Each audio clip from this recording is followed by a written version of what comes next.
Bismillahirrahmanirrahim. Salam sehat JSR. Manusia adalah makhluk yang diciptakan Allah dari tanah. Maka semua komposisi atau komponen-komponen manusia ada sesungguhnya pada tanah yang ada pada bumi ini. Dan dari tanah itulah komponen-komponen tadi menjelma atau dibentuk Allah menjadi manusia. Sains memang membuktikan bahwa ternyata mineral-mineral yang ada pada tubuh manusia juga mirip dan sama dengan apa yang ada di tanah.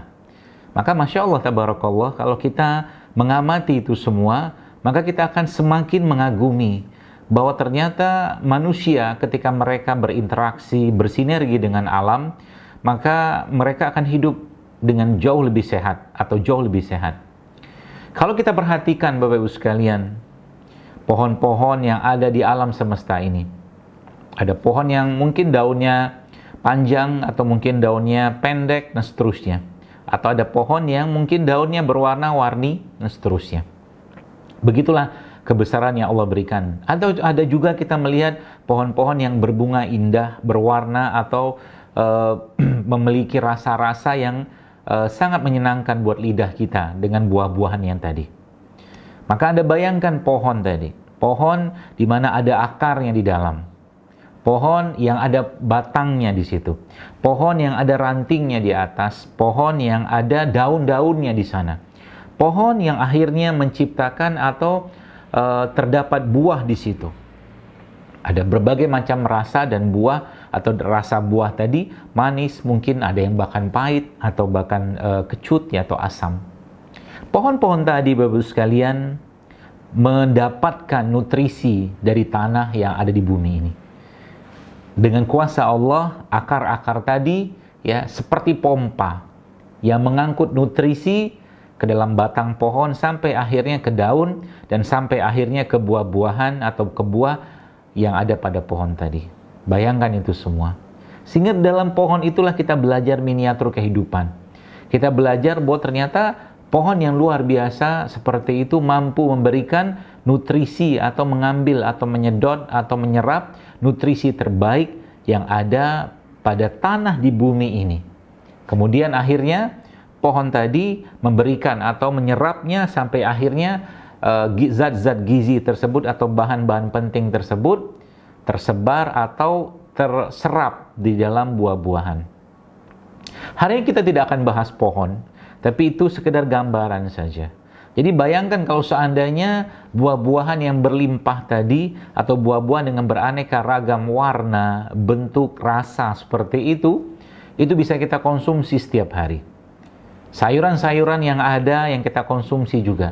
Anda bayangkan bahwa sesungguhnya disitulah esensi dari zat hara dari tanah tadi yang akhirnya menjelma atau diciptakan Allah berbentuk mungkin daun atau buah-buahan. Subhanallah, Masya Allah, Allah menunjukkan tanda-tanda kebesarannya di situ. Bapak Ibu sekalian, akhirnya sampailah kita pada kesimpulan pertama atau kesimpulan awal. Kalau kita bayangkan pohon-pohon tadi, kemudian kita mengkonsumsi produk-produk dari pohon tadi, maka kita akan mengkonsumsi atau mendapatkan makanan atau bahan-bahan gizi yang terbaik yang Allah ciptakan di tanah ini, kemudian diserap oleh pohon. Dan menariknya, ada suatu hal yang luar biasa di situ. Ternyata, kalau mungkin kita diperintahkan atau kita mungkin untuk melaksanakan atau menjaga kesehatan, kita harus mengkonsumsi berbagai macam daun, berbagai macam katakanlah saripati dari pohon tadi, di bunganya, atau mungkin ya bagian-bagian dari pohon tadi mungkin akan repot urusannya. Allah Ar-Rahman Ar-Rahim memberikan kasih sayang yang luar biasa kepada kita semua. Allah menciptakan tentaranya, yang tentaranya tadi mendapatkan tugas dari Robnya untuk mengambil saripati tanah tadi yang ada pada kuncup-kuncup bunga. Allah menugaskan, bahkan dalam Al-Quran Allah menyebutkan di situ mewahyukan. Allah mewahyukan kepada mereka, para tentara-tentara tersebut, itu para lebah tadi, untuk mengambil saripati dari bunga yang sesungguhnya saripati bunga tadi adalah saripatinya tanah. Masya Allah, tabarakallah, Bapak Ibu sekalian. Di situ kita akan mulai paham bahwa di dalam madu ini ya, di dalam madu seperti ini terdapat sarinya manusia. Di dalam madu seperti ini terdapat bahan penting yang berguna untuk manusia. Karena dia diperintahkan, atau mungkin sang pembuat madu atau peramu madu ini, itu para lebah tadi, diperintahkan oleh Allah untuk mengambil sari-sari dari bunga-bunga yang Allah ciptakan. Di situ ada power, ada tenaga. Dari mana tenaganya? Pohon yang Allah ciptakan tadi mendapatkan cahaya mataharinya Allah. Matahari ada tenaga. Maka di dalam proses itu ada fotosintesis, ada glukosa, ada oksigen. Masya Allah. Jadi ketika kita melihat madu seperti ini, Bapak sekalian, kita akan mulai paham bahwa sesungguhnya Allah mencurahkan kasih sayangnya kepada kita semua melalui madu ini. Bayangkan, bahkan dalam Al-Quran ada surat yang membahas tentang madu ini. Kita tahu dalam surat An-Nahl Allah membahas tentang madu. Bahkan tentaranya yang bernama lebah yang akhirnya ditugaskan, diwahyukan oleh Allah Azza wa Jalla untuk meramu madu ini. Kalau kita bicara tentang ilmu atau mungkin sainsnya, maka apa sesungguhnya yang ada pada madu? Madu memiliki kekuatan yang luar biasa karena di situ ada energi dari matahari berupa glukosa. Dalam madu, Ibu sekalian, terdapat kekuatan yang luar biasa. Karena dalam madu terkandung bahan penting penyusun gennya manusia, yaitu asam amino.